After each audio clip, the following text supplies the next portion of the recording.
Okay, one, two, three. We're here with Daniel Mazzone. I love the name. Yeah. My last name is Maddaloni, as we were just saying, so pretty cool. It's a pleasure to have you on here, Daniel. Absolutely love your work. You're very talented. I'm not just saying that. Absolutely love it. I was scrolling through your Instagram, and before I knew it, I was like 200 posts down. Truly love it. So I'm happy and appreciate you coming on here. The podcast is hosted by myself, and I'd love to just learn your story, Daniel. Who are you? How'd you get started? If we could start there, what's the story of Daniel Mazzone, the artist? And I'm sure you've done some other things. Well, I started doing artwork when I was a kid with my mom. My mom did stained glass and painted as well, porcelain dolls. So, I learned a lot of the techniques I know now through that, and my love for art actually started then. So I had done artwork my whole childhood, and then kind of a rough childhood, but found myself homeless from 15 to 20 years old. So a long 5 years sleeping in subway trains and parks at Queen and John. But in my time on the street, I used to feel like homeless people were judged for being lazy or drug addicted, but a lot of times it's mental health issues or abuse at home. So I thought, wouldn't it be nice if the story of your life was on your skin? That way, when people saw you, they wouldn't judge you. They would see what you went through or understand you better. Yeah. So once I got off the street, I started working in a restaurant, and then I went to school and started, I thought that I would get into finance because I thought, I really need to make money, So I knew that financing you could do pretty well, and I was pretty good with numbers and this sort of thing. So I started doing that, but I was pretty miserable. I didn't like my job very much, and I figured maybe it wasn't realistic to have a job I loved every day, but maybe I could find something I'd love to do every day. So I started creating artworks. But then in creating these artworks, I decided to use the concept of telling the story on your skin, and also using the techniques I learned with stained glass, or that I saw. And so I started creating these portraits of people with bits of information that would tell their story. And I had made maybe, I think it was 5 pieces, but I hadn't shown anybody my artwork. The intention was actually not even to sell it or, to do it as a career. It's not that I didn't want to sell it. I just wasn't, I was happy enough just making it. And yeah, maybe a part of me thought that, it couldn't be a career. Yeah, there's that confidence barrier in a sense, right? I don't want to speak for you, but I felt this from many artists. But then once they're like, you know what, I'm going to put it out there and just see what happens. It doesn't sell. It doesn't sell. If the response isn't as great, it isn't as great, but I'm going to just take that step. And then when you take that step, that's kind of where the magic kind of begins in a sense, right? Yeah, 100%. So I started doing that, and a friend of mine that owned a restaurant had seen one of the pieces and asked if he could sell it. And I thought, I don't know if anybody will buy it, but sure, take it and put it up. Yeah. Then he called me a few days later and said, someone had bought my piece for $15,000. And I thought, wow, that's incredible. Wow, it wasn't so much the money, but it was the validation of, something I always wanted to be as a kid. So I quit my job and I turned my apartment into a studio, and I just really focused on it, and it's really taken off from there. I mean, it's been 13 years and I've been busy. So that's unbelievable, man. Absolutely awesome story. I wanted to stop you. Can you hear me? Or the mic? Yeah. Okay, good. No, yeah, I wanted to stop you along the way. Just would ask you a few little questions, but I'm just like listening. Absolutely a crazy, amazing story. Let me ask you, if you don't mind me asking, or if you could share it, what restaurant is that it was in? Like that? Oh, it's gone now. It was a restaurant called Centro's. Where? In like Miami or somewhere else? No, in Toronto, actually. It was at Yonge and Eglinton. Where are you calling from? Toronto. I'm in New York. I'm in New York. New York, nice. Yeah, yeah. So I also wanted to ask you in regards to location, like you referenced, starting to paint with your mother, like porcelain dolls. That's where you initially got this like type of interaction, I guess, with art, Yeah. right at the very beginning. Where were you located, or where are you based or from? Yeah, I was living in Toronto at that time, and I mean now I live in Miami. I'd lived in New York, and then COVID happened, so I left there to come to Miami because art stores were open. It was a little easier to It was all keep open. working because I was still busy, and was a little bit too restraining there. So I left, and I'm here now. I'm actually just I'm in a new studio space that we're building now. I can kind of show you. Oh, wow. Yeah, I wanted to ask you about this figure. What do you title this figure again? The name? Yeah, Yumi, Yume. It Oh, means wow. dream in Japanese. So it's actually a child wearing bunny rabbit pajamas. It's supposed to be the child that follows their dreams and becomes the person they're supposed to be. Even if you want to wear pajamas every day, you do it. Yeah, yeah.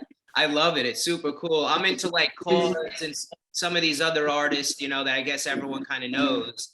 And Yeah. love the figures. Absolutely love it. It's so I cool. appreciate it. Yeah, I could see it being a very good, successful situation for you with that. Yeah. As well as the art. I'm looking at you, but I keep kind of pondering off to the right and the left, looking at Yeah. that piece. What is that, like a 15-foot or like 10, 15? 14. 14? Yeah. Wow, I'm right on 14 it. by 6. Yeah. Okay, very cool, Good very eye. cool. So let me ask you, Daniel, and feel free to share what you'd like and what you don't want to share, and whatever's personable, Sure. personal rather. So you were born in Toronto area, around Born in- 4, 5, 6 or so. You started interacting with art. Your mother was doing the porcelain dolls, very cool. And then you grew up a bit, I assume, went to school in Toronto, and then that this homeless period of some sort occurred like 15 to 20 or so. Right.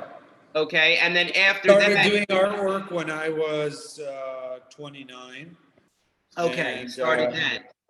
yeah, How'd and you I've get been from busy. Toronto? How'd you get from Toronto to New York? I wanted to know, Well, like, a lot of my family's in New York, actually, like oh, all my okay, aunts and uncles. So I'd gone there, but I also have a lot of artist friends there, and okay. so decided to go there. But yeah, I started doing the artwork at 29. I'm 42 now. I'll be 43 in July. But Now you look like a Jersey man. I'm not even just saying it. Yeah. You got yeah, a right. baby I face. was. You got a baby That's face. good. I got a good camera.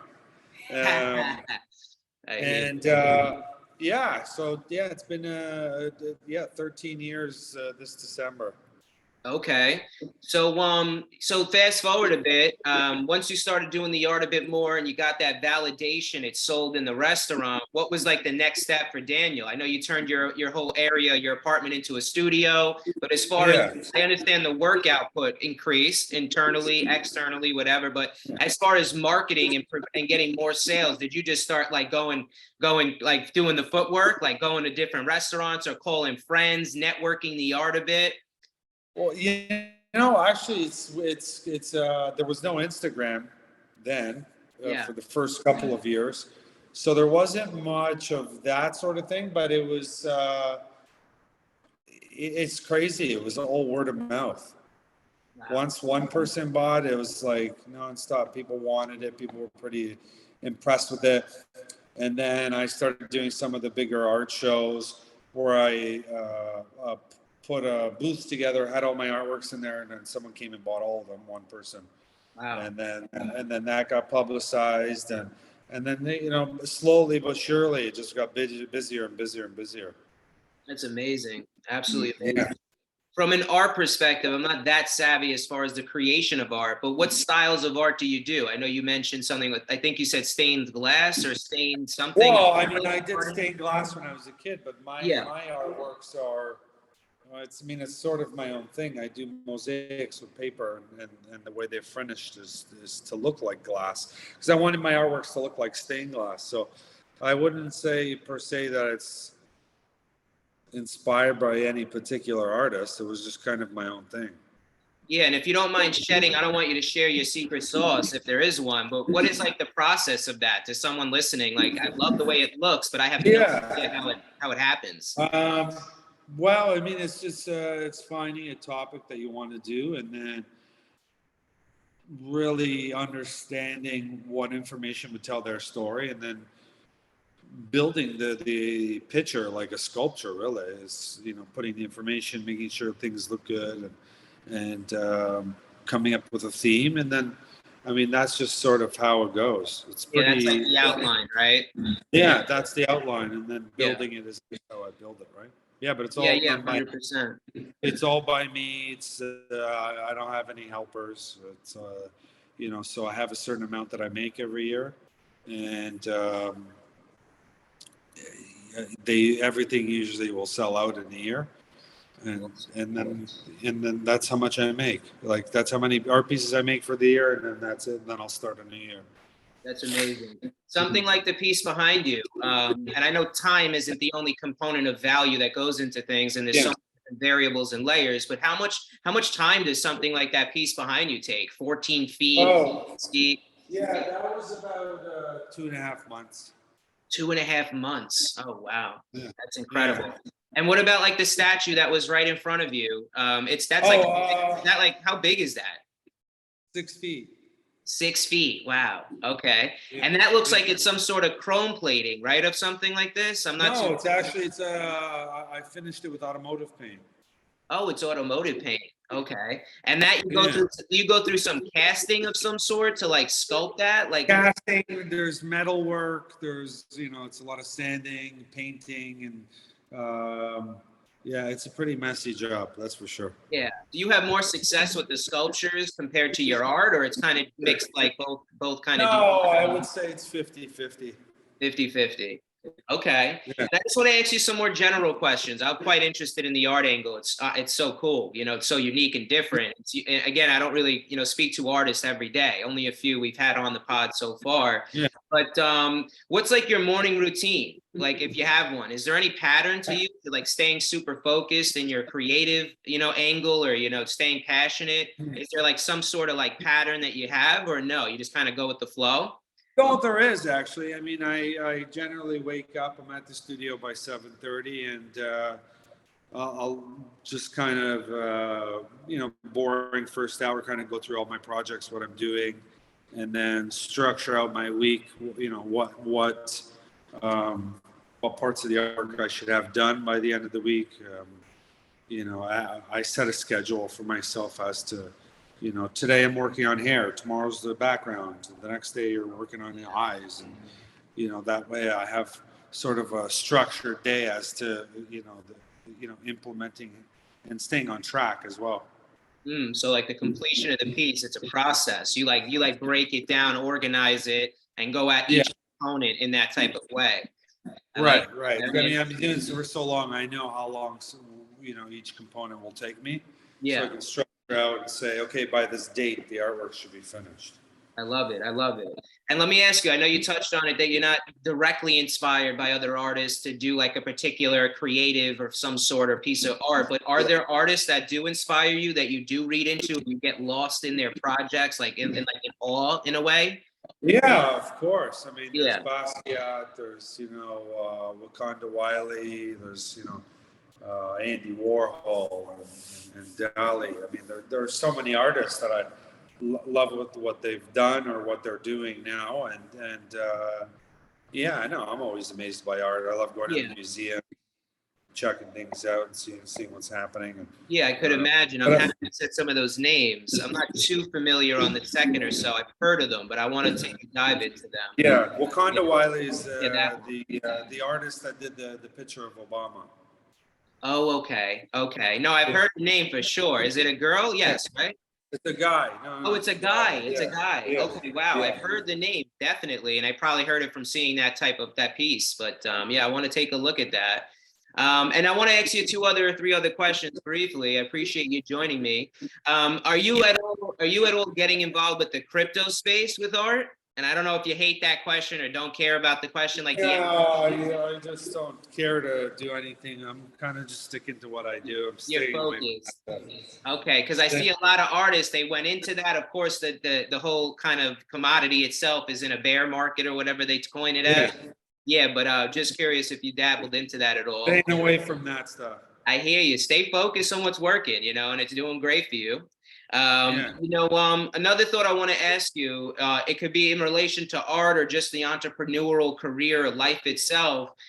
For people listening, when you look back and you had specific obstacles or moments in time that kind of paused you, or they look like black holes that you would fall into, or like a wall that's just going to stop you, if you will, what would you say to someone that, like, to keep them going? Like they faced an issue and they're like worried if it's going to pause them. What did you do, or what would you say to someone that's like had to persevere and get around the issue and keep going? Does anything come top? Yeah, I think the key is just to be prolific. Keep going. Just keep going, right? Keep going. Keep working. Keep going, and people will recognize that for sure. I don't. Yeah, I work 7 days a week. I just keep going. That's it. Just keep going. I love it, because a lot of people, they face an issue and they just want to give up. And this one part of this video could be that spark that just is like, wait. Yeah, no, it's not, never give up, never listen to anybody. Just keep doing what you do. Try and get better. Try and, upgrade yourself, and mental health, everything.